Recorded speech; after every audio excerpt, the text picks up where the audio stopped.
We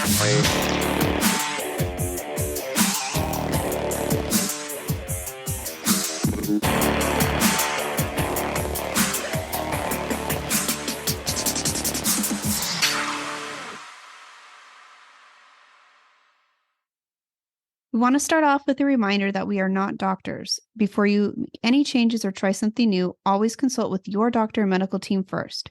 Chronic illness can vary from patient to patient, so it's always best to consult with your own doctor for what is best for you. Hello, welcome to I Be Determined. I'm your host, Mason Harvey, and I have Crohn's disease, and I speak from the role of a patient.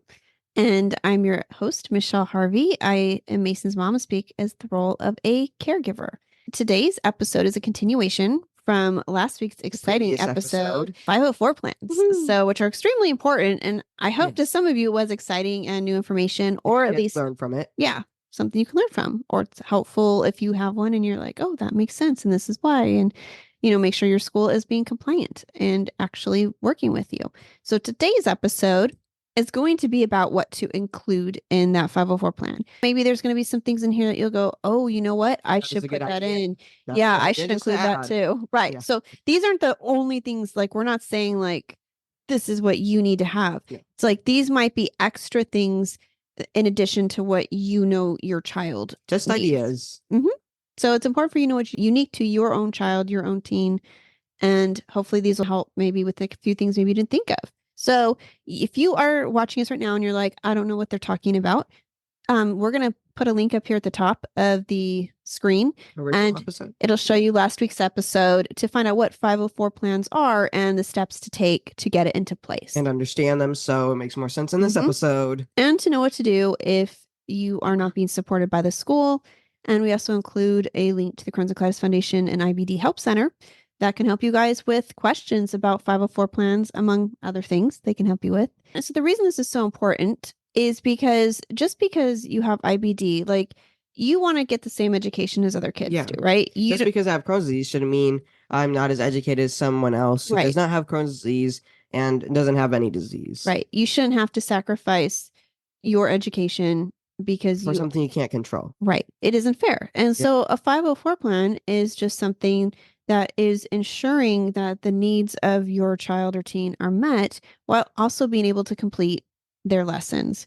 So you have to think, like, you guys are pretty amazing, because you not only have to deal with what people don't see is how much time. This is why we post so much on our Instagram page at Team I Be Determined and on Facebook, because I want people to see how much work this disease entails. It takes. Yeah, what it takes. And then in addition, it's like, oh, just be a normal kid and go to school, and you still have to, you're responsible for getting your work done. It's important to do. You can't be like, oh, I have Crohn's and I'm in a flare today, I don't feel like going to school. Yeah. That's not how it works. So it's like, you might miss school, you might miss certain activities because of it. Catch up work that you have to pile on 1 or 2 days, depending on how many days you have off in a week. And so where other kids may have a day off, you guys have a day of work on their day off. So you're still responsible for completing your assignments. And this disease does not excuse you from that.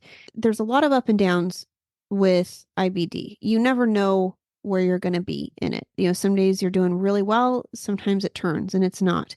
So that's difficult enough for kids, like, to never know, like, am I going to be well for this, or am I going to, what's it going to be like? So when you throw in missing classes and not feeling well, and you're not able to go to class because you're not feeling well, it can really affect how your academic performance goes. So it's very important to make sure we have something in place, like a 504 plan, to make sure that it's ready for your child when they need it. Not because this doesn't affect your health. It affects everything that affects you. It does. It's all part of it. And so you had asked a question last week, Mason, about PE, right? Yes, and I said I would answer that for you this week. So yeah. So a question might be, are they required to take PE, basically? And so the answer, and this is all according to the Crohn's and Colitis Foundation's website, because this is where we went to get the information for the 504 plans and everything you're hearing today. So get it from a reliable website. Yes. So if you hear this and you miss something, head over to the Crohn's and Colitis Foundation with the links we're providing, and you'll be able to find the same thing we're talking about. Yes. So children with IBD are not automatically excluded from physical education. So you're not going to just be automatically excused from PE because maybe you just have it. like not as challenging regimens. So for that's PE. well, and that's why, because normally if a kid is just like, I don't want to run the mile like they're all doing, Yeah. your teacher's not gonna be like, oh, sure, bud, you go ahead and go sit out. Yeah. I'll still give you an 8. But the rest of you all have to earn this and do this. So there has to be something in place. And so PE accommodations should be written into a 504 plan so that if you do have to sit out, they do understand that it's because of the IBD. And if you're feeling well and you're able to participate, Don't sit out. Yeah. yeah, you don't have to sit Don't out. abuse your 504 plan. Right. But yes, so the answer is you are still required to complete PE, but to the extent that you can. And that depends on your child and depends on what you put into your 504 And plan. depends what state they're in. Yeah. And also, if your child needs to stay home for an extended period of time, so like say you go into a flare and you know it's going to be a rough couple weeks, right? Yeah. Like until And you then maybe you're gonna get have under trouble control. getting back out of it. Right. And hopefully it's just a couple weeks. Hopefully. But it can vary. So you may have access to home tutoring for your child. So each school district, they may have different guidelines because you're allowed a certain amount of absences. And if you have enough consecutive absences per week, it may entitle them to receive home tutoring from the school district. That's just an option for you to also know that is available to you. So what we've done for you today, we've put together some examples of requests that are recommended by the Crohn's and Colitis Foundation for kids with IBD in a 504 plan. So like recommendations for a 504 plan. Right. Like make sure like, hey, this might be a good thing to add. And, you can change or add whatever works for you, but we're hoping that some of these might be helpful. Let's jump into it and list some examples for you guys of things I should include in a 504 plan. So one of the first things is something called stop the clock testing. I really like the sound of that. I know. I think this would be perfect for you. I do not. Probably for a lot of kids. Yeah, I know you never have. So, but what this means is, so the clock would stop during like a test or an exam if the student has to go to the bathroom. So it will start again when the student returns. So that way you're not penalized if you're in that bathroom for 15 minutes or, you get to come back and you still get to have that 15 minutes for the test. Because in class, tests are timed. You only have a certain amount of time to complete them. And you don't want to fail it because you had to go to the bathroom. 30 minutes. So that's something you might want to consider putting in there. Another thing is excuses for absences and lateness due to appointments or not feeling well. And so these would be like excused absences that are related to your IBD care, which could include appointments and hospitalizations. Which when you do go to the hospital, they do ask, like, do you need a school? Yeah, they always ask it like a school note, so right. They know why you're not there. Right. And so a lot of times if you ask when you're at the appointments, if they know at this point, since they don't ask us because they know Mason's homeschooled, Yeah. But sometimes they forget and they'll still ask, in the fusion center a lot, they'll ask because they're used to providing those. So that's the kind of thing, because like you have a lot of appointments. Yes, like every month, more than every month. Yeah, you have about 2 a month. Yeah, 2 a month. Sometimes 3, sometimes 4, sometimes more. So the next one is allowing makeup work and take-home exams if the student is hospitalized because of their IBD or if they're too ill to attend school. So what that means is that, like, say if you are hospitalized, that makes sense that you're going to have to make up the work and be able to take home the exams and do them. But sometimes you're just too ill to attend school. And so you would need to make sure you make up the work. So you want to make sure you include something like that in the 504 plan, because more than likely, even if they're not hospitalized, there's going to be points where they're just too sick or not feeling well enough to go to school. So very important to include that. And also what I just mentioned, providing an at-home tutor if the student has to be out of school for a longer stretch of time. Like when I was in the hospital for 2 months. Yeah.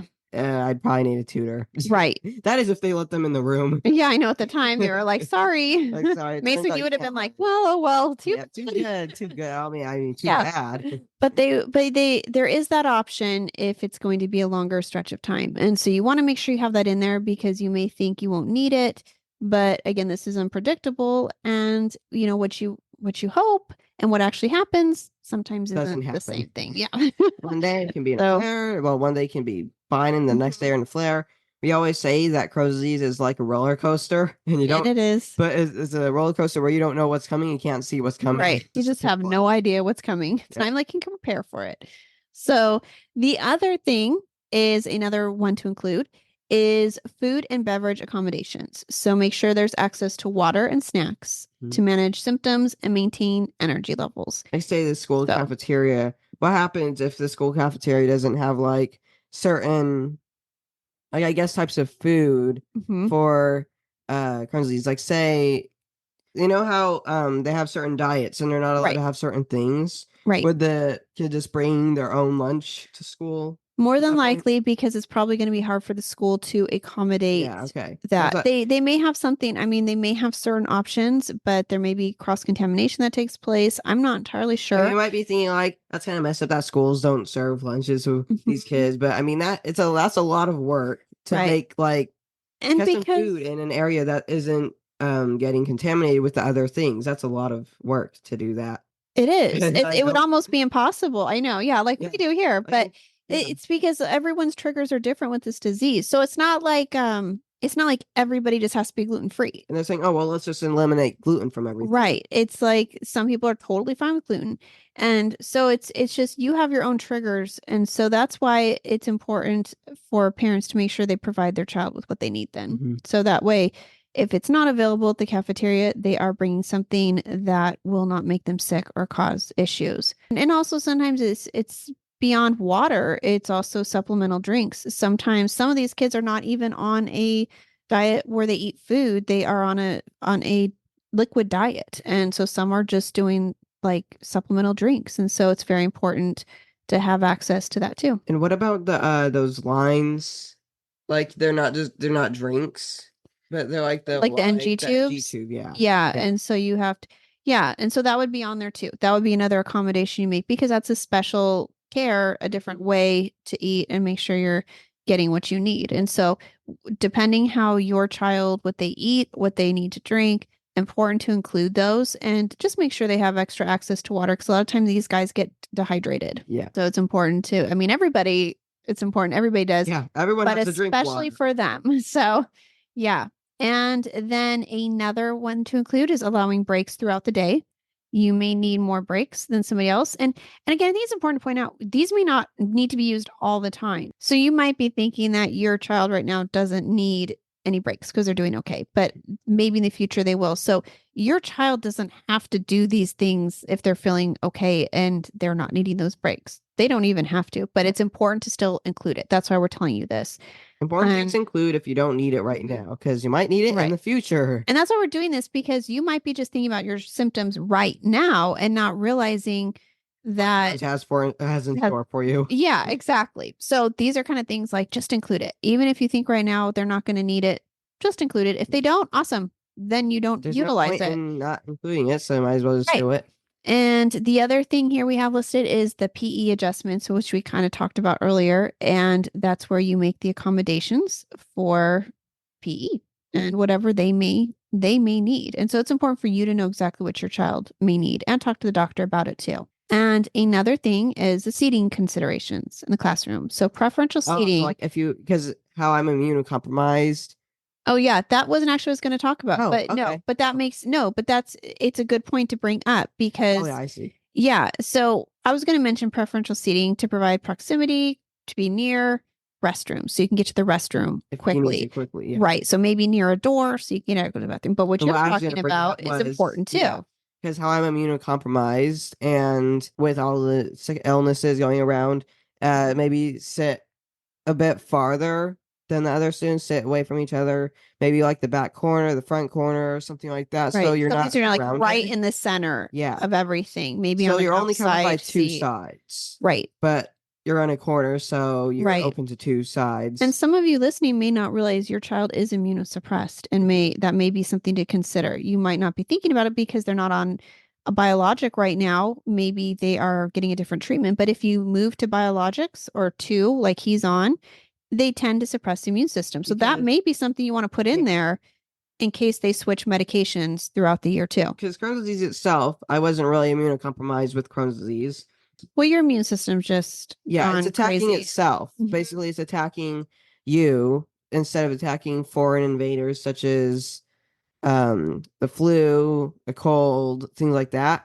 So they on the treatments, they have to put you on treatments that actually either eliminate the white blood cells, which isn't good because you can get more sick. For like with you mean like with Entyvio, I believe it's the cells that are entering the gut, those ones. It's destroying your immune system, but it is making it so Crohn's disease doesn't destroy you. Right. So it's important to know what your child is on and talk to the doctor about this to see if that's something you even need. Actually, you might not. Because of this is a perfect time, we should say, that you could go check out the video we have about different like all the different what biologics are. Yeah, biologic episode. Yeah, we can put a link up there so you guys can watch that if you're going. And how each one works. What is that? Because maybe if you're looking at 504 plan, you might be new to all of this. So yeah, we have an episode on that too. Let's move along here for you guys. The next one is unlimited bathroom access to accommodate urgent needs. So that'd be giving your student an open or unrestricted bathroom pass to use as frequently as they need. So this is important for the teacher to understand, right? That when I was in a flare in 2020 or 2021 or something like that, I would go at least 15 times a day, and then that's not including night, which I go probably like 4 times at night. And so when you're at school and they say, well, you can only go once during a class, that or one during the day or anything. I don't know how many times they allow it. Right. But, so, I mean, they probably think reasonably like 1 time a day might be needed. But when you're in a flare and you have Crohn's disease, you can't just do 1 time a day. And so a teacher may think a kid's just being problematic. Like, I have to go again. Like they're trying to get out of class. And so it's like, no, these kids do need to go and they need to go quickly. So it's important to make sure that there's no restrictions on how much they can use a bathroom. And with that note, it's also important to maybe add something about permission for them to use a private bathroom, like one in a nurse's office. I mean, granted, if you're in a rush, you guys are going to run to whatever is closest to you. Bathroom. But sometimes you're going to be in there a while, or maybe there's other needs you have. And so you might want more privacy and be able to take up a space for half an hour. And so that might be something like talk to your, like see if the school nurse has one, or maybe there's an employee area that they can allow you to use. But make sure you put permission there to use other bathrooms beyond just the student bathrooms. And I would include that in there. I think that's a good one. You probably feel better about that, right? I think so. And then another thing is medication administration. And with proper documentation, so you need that. And that's to make sure you get your medications on time. So maybe like if you don't have to go to the hospital to get it because it's not an IV, maybe it's just an injection. So you have to take it daily or something. So maybe instead of... There's biologics, there's new ones that are just, certain things are just a pill, like you're saying. Yeah, or like, a pill. Yeah. But like if it is an injection, you can have the nurse give it to you, maybe, I guess. Something like that. Because if you're at school, your parents can't really give it to you. Right. You want to make sure that the school nurse has access to those medications and a plan for it. Because you know how you used to take, there's different medications you would take every day. If you were at school, you'd have to keep, you'd have to keep taking I take like a ton in the morning, a few during the day, and then at night I take some.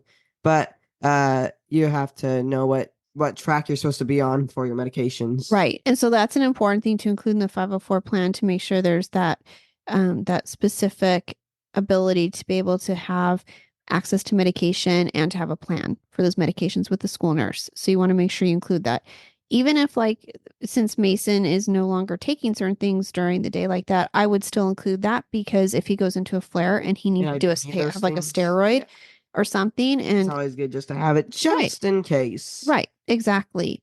And another good piece of advice is to allow a student to keep an extra set of clothing with the school nurse. For reasons. Yeah.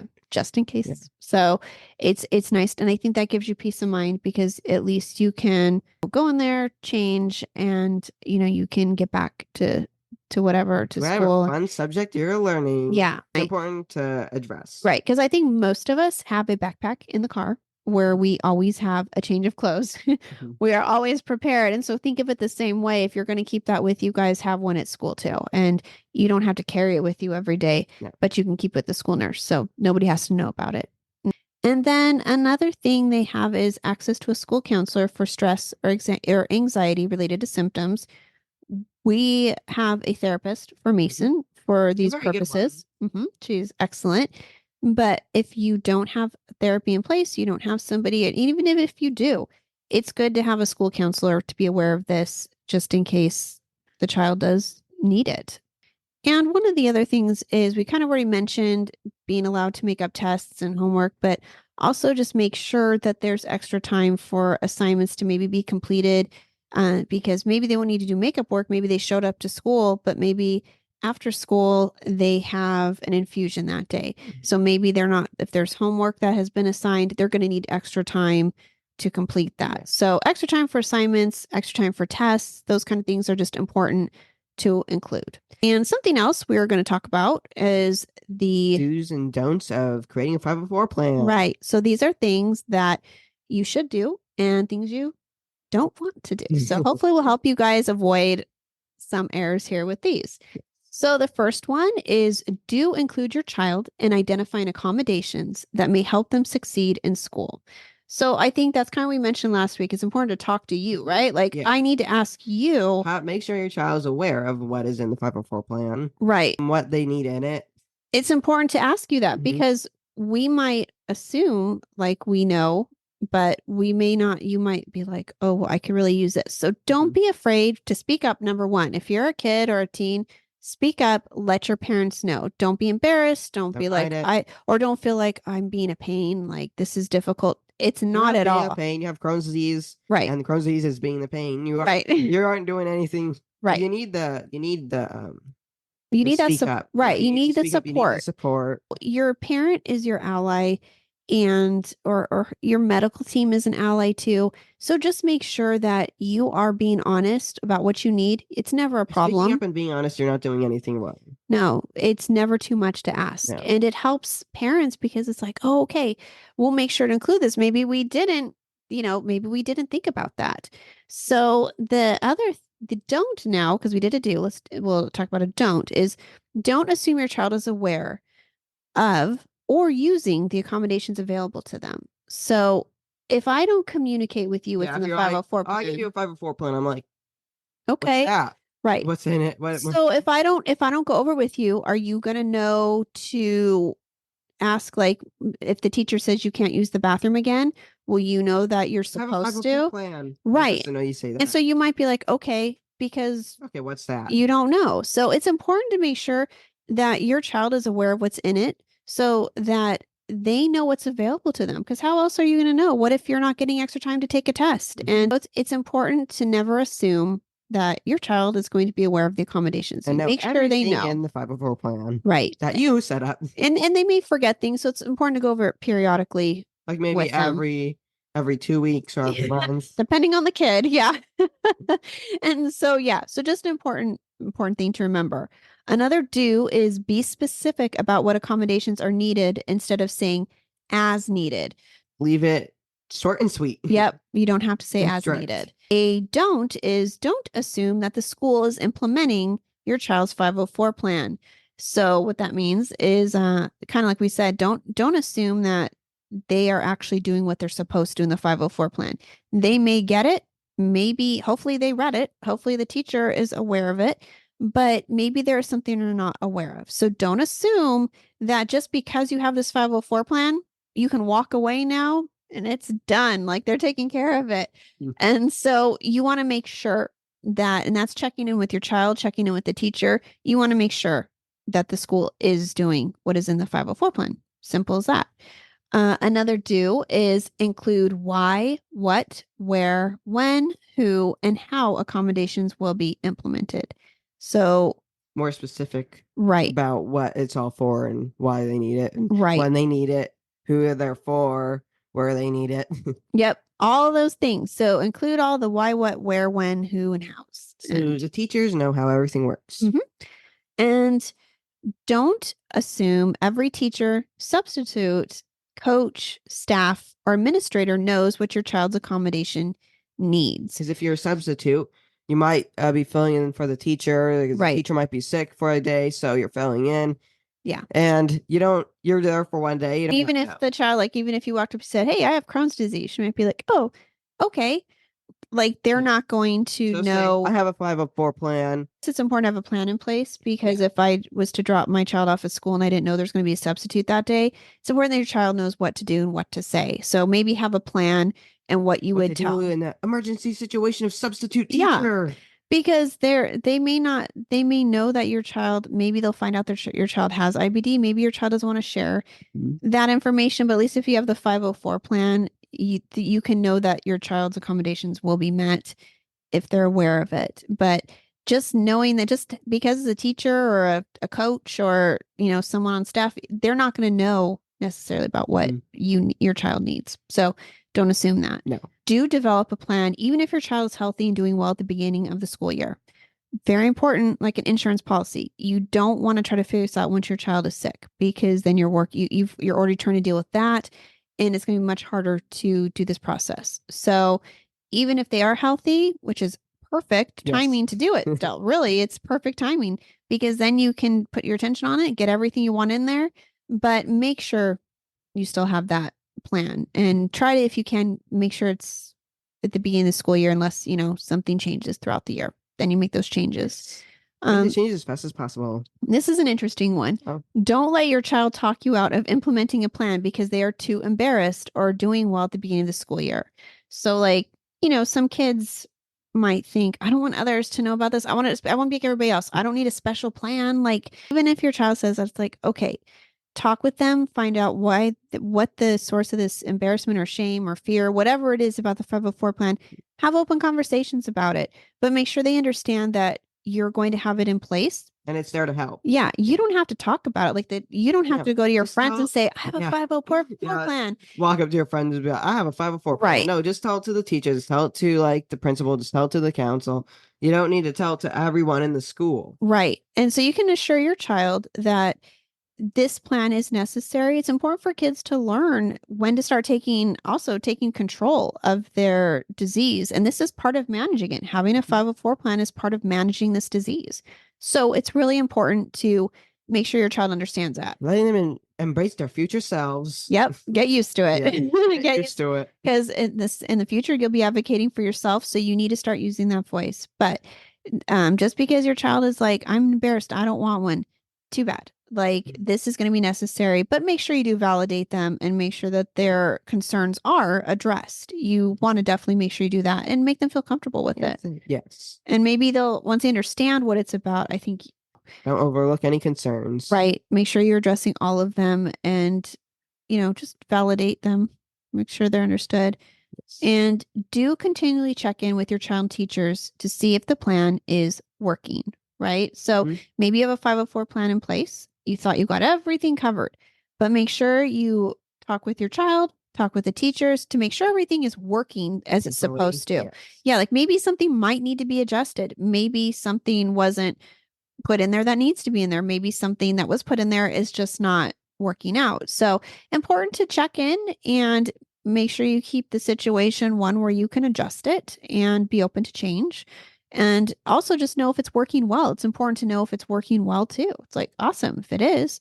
So yeah, keep checking in with your child and their teachers. And the last don't get frustrated with the situation. So it's keep calm. Right. Don't stress.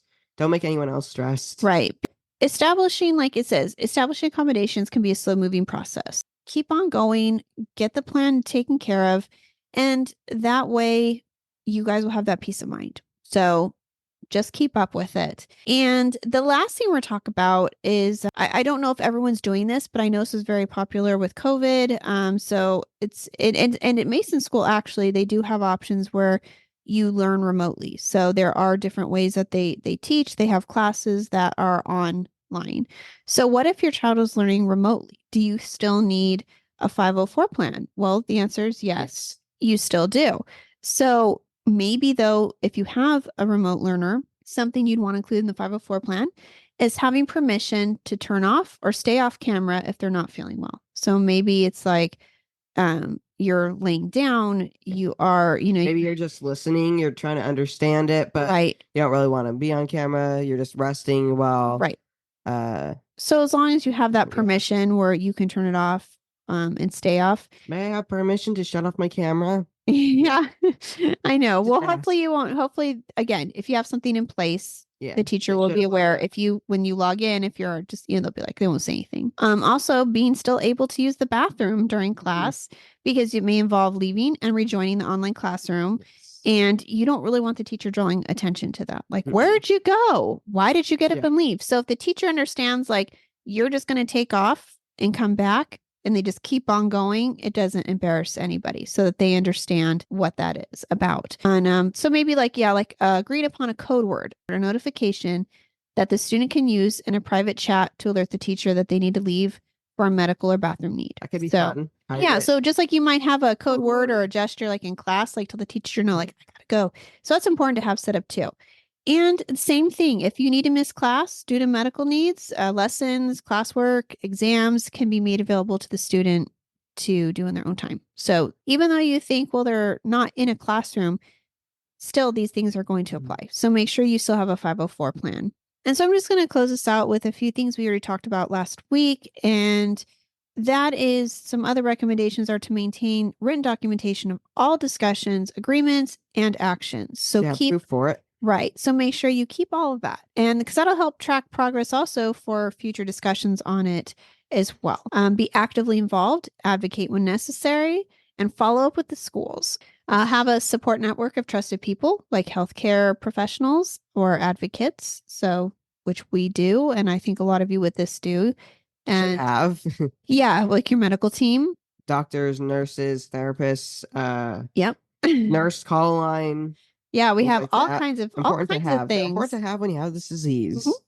And the other thing is customizations based on unique needs of a child is important because each child is different. This disease is different for everybody. For everyone. Right. So having those customizations are important. Custom roller coaster for every person. It's I know, huh? It's like a fun amusement park with each having your own roller coaster. Yes. Yeah, that's Just great. for yourself. Yeah.